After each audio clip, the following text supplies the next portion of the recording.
Prenons nos lampes prêtes, chrétiens, préparons-nous. Pour l'heure où les trompettes annonceront l'époux. Amis de la communauté d'études quotidiennes de la Bible, bonjour, bonsoir. C'est toujours avec le même plaisir que nous vous accueillons dans le cadre de notre rendez-vous quotidien d'études de la parole de Dieu. Nous espérons que vous avez passé une excellente nuit ou une excellente soirée. À présent, c'est l'occasion pour nous d'étudier la parole de Dieu. Nous vous souhaitons la plus cordiale des bienvenues. Le titre de la leçon de la semaine, c'est Arrêter et juger. Et nous trouvons le verset à mémoriser dans Marc 14, le verset 36. Et le verset nous dit, il disait, Abba Père, toutes choses te sont possibles, éloigne de moi cette coupe. Toutefois, non pas ce que je veux, mais ce que tu veux. Marc 14, verset 36. Le titre que nous allons aborder aujourd'hui, c'est Qui es-tu? Le texte de base, c'est Marc 14, les versets 60 à 72. Bien avant d'aborder ce sous-titre, prions le Seigneur. Notre Seigneur et notre Dieu, encore une fois, c'est l'occasion pour nous de glorifier ton saint et grand nom pour tous tes bienfaits envers nous. Nous allons étudier ta parole, que ton Saint-Esprit nous inspire. Au nom de Jésus. Amen. Qui es-tu?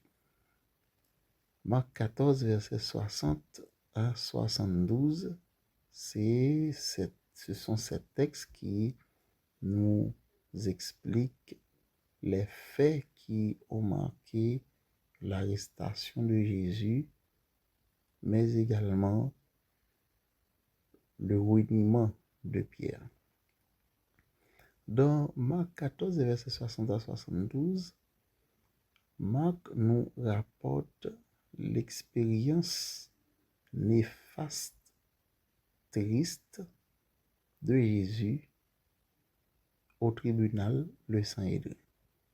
Jésus est face à des chefs spirituels, des scribes, des pharisiens, également face aux souverains sacrificateurs qui ont besoin d'un ensemble de témoignages contre Jésus afin de passer à leur action, afin d'atteindre leur objectif principal qui est de condamner Jésus. Mais malheureusement, lorsque le Sanhédrin appelle à la barre un ensemble de témoins pour témoigner contre Jésus, il se trouve que les témoignages apportés par ces différents témoins, ce sont des témoignages qui ne concordent pas. Tous les témoins témoignent, certes, mais il est impossible de trouver des témoignages qui reflètent la vérité, qui reflètent ce que ces témoins apportent en termes d'information. Donc, il est embarrassant. Jésus est devenu un colis embarrassant pour ses détracteurs et leur objectif, l'objectif des ravisseurs de Jésus, de ceux qui ont arrêté Jésus, c'est coûte que coûte de le voir périr. Et c'est pourquoi on a posé à Jésus des questions à savoir, es-tu vraiment le Messie? Au départ, Jésus n'a pas voulu répondre, mais à la fin, Jésus a dit, je le suis. Et le souverain sacrificateur n'avait besoin que de cette réponse pour accuser Jésus de blasphémateur.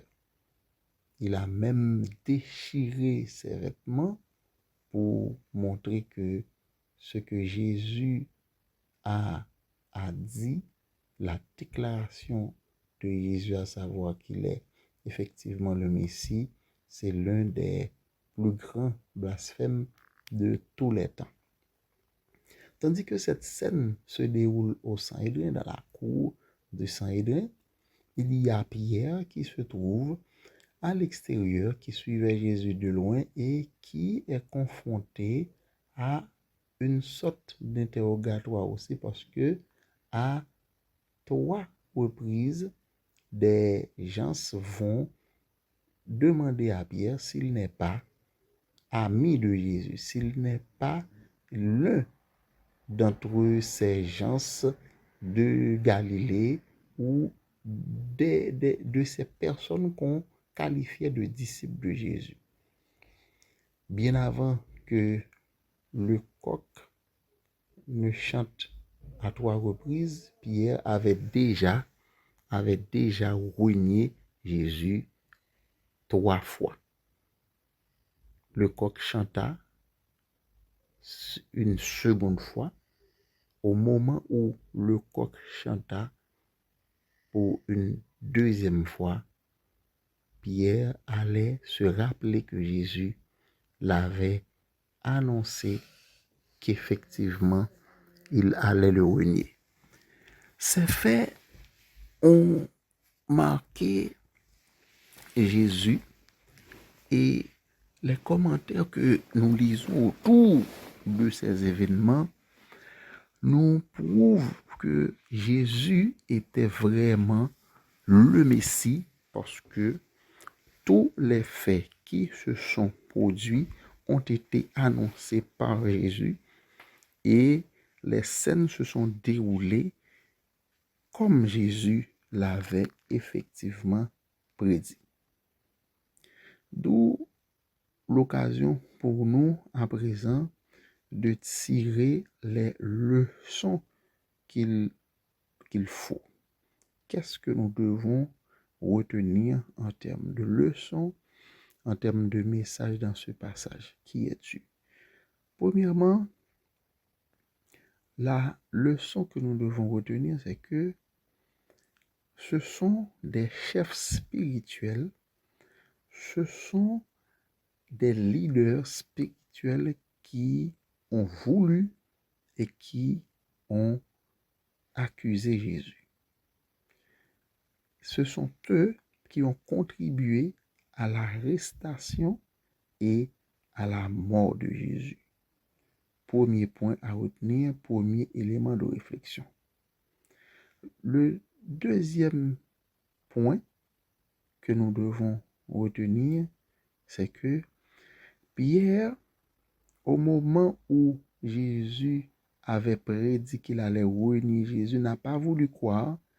Pierre était confiant qu'il n'allait pas renier Jésus.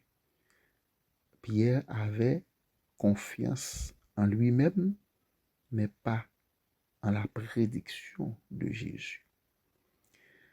Premier commentaire, en ce qui concerne le premier point que nous devons retenir, à savoir que Jésus a été livré par des chefs spirituels, c'est que, chers amis, notre niveau dans l'œuvre de Dieu n'est pas une garantie de notre spiritualité ou de notre attachement à Dieu. Malheur à l'homme qui se confie en l'homme. Ceux qui se disent chrétiens ou qui se disent leaders spirituels ne sont pas toujours ou ne sont pas forcément attachés à Dieu ou attachés à Jésus.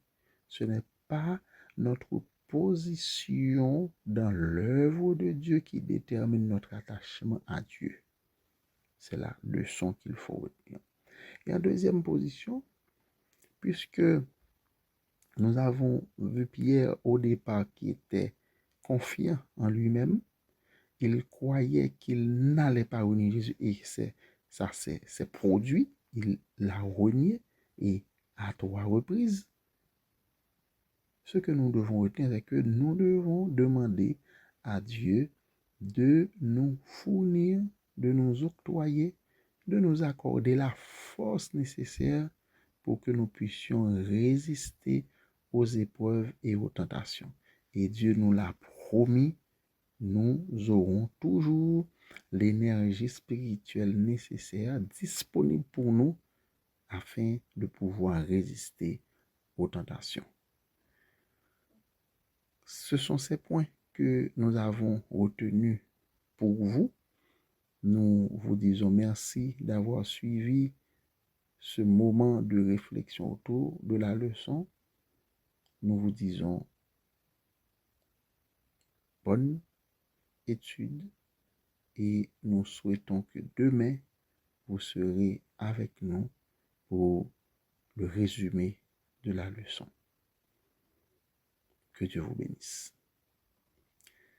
Prions le Seigneur. Notre Seigneur, notre Dieu, merci pour tous tes bienfaits envers nous. Merci de nous avoir permis d'étudier cette parole. Permets que les messages puissent pénétrer notre vie et que tu nous accordes la force de pratiquer ces messages dans notre vie. Au nom de Jésus. Amen.